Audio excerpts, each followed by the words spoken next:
দুঃখ ভারাক্রান্ত হৃদয়ে আমরা বলতে চাই,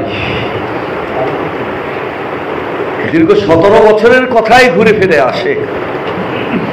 এই বিমান গাড়িটি এখানে থাকার কথা নয়।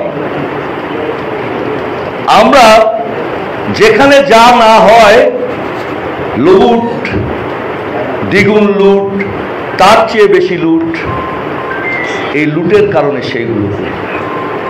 বিমানবন্দরের 3rd টার্মিনাল, সেটিও ওখানে হওয়ার কথা নয়।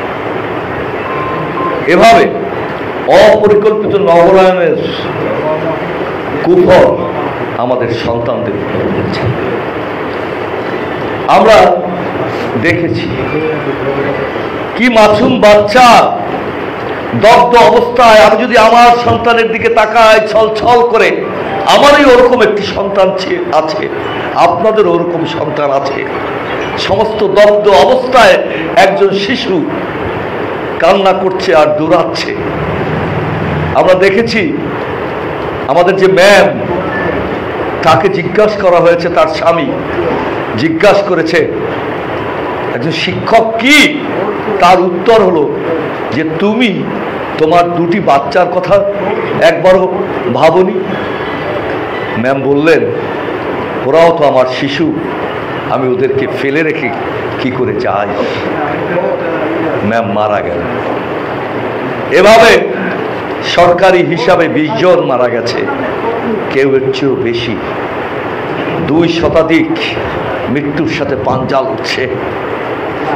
বার্ন ইউনিটে কেউ যদি যেয়ে থাকেন কখনো, আমি গিয়েছি, সেই কাতরানি সহ্য করা যায় না, সহ্য করা যায় না। আল্লাহর কাছে ওদের জন্য দোয়া করেন, অন্তত যারা বেঁচে আছে, প্রাণে আছে, মহান আল্লাহ যেন ওদেরকে সুস্থ করে দেয়, আমাদের সন্তানদের। বন্ধুগণ, শিক্ষার নানান স্তর। মানুষ এমন আচরণ কালকে করেছে, দেখতে জাতি হিসাবে লজ্জা লাগে। আমাদের মাননীয় সব্যসাচী মহাসচিব, তিনি গিয়ে ট্রাফিক পুলিশের ভূমিকা পালন করলেও একজন মানুষ হিসাবে, একজন নাগরিক হিসাবে, একজন জ্যেষ্ঠ নাগরিক হিসাবে তিনি ট্রাফিক পুলিশের স্বেচ্ছাসেবকের ভূমিকা পালন করেছেন, সকল অ্যাম্বুলেন্স ওখানে যাতে ঢুকতে পারে। পাশাপাশি আর একটি রাজনৈতিক দল কতগুলো ক্যামেরা, কতগুলো মোবাইল, সেইগুলো নিয়ে হাসপাতালে ঢুকে হাত জাগাতে জাগাতে, আহারে রাজনৈতিক দল, আরে মুনাফিকের দল, ওদের বুকে একটু কি জ্বালা ধরে না? আমরা কোনখানে কোথায় যাচ্ছি?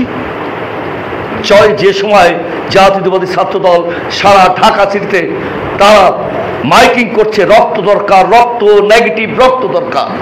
কুমিল্লা থেকে জাতীয়তাবাদী ছাত্র দলের ছেলেরা বিশেষ ব্যবস্থায় রক্ত ঢাকায় পাঠিয়েছে।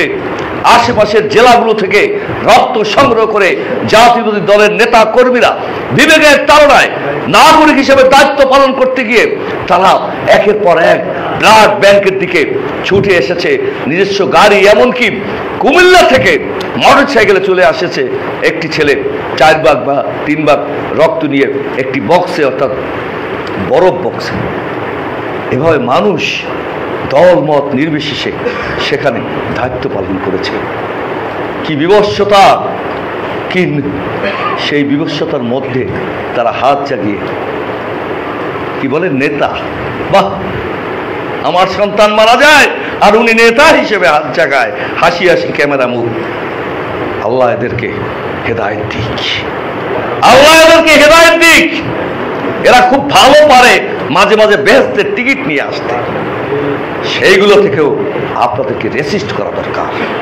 মসজিদকে কখনো ধর্মের বাইরে অন্য কোনো কাজের জন্য, রাজনৈতিক কাজের জন্য ব্যবহৃত না করতে পারে, সেদিকে আপনাদের দেখা দরকার।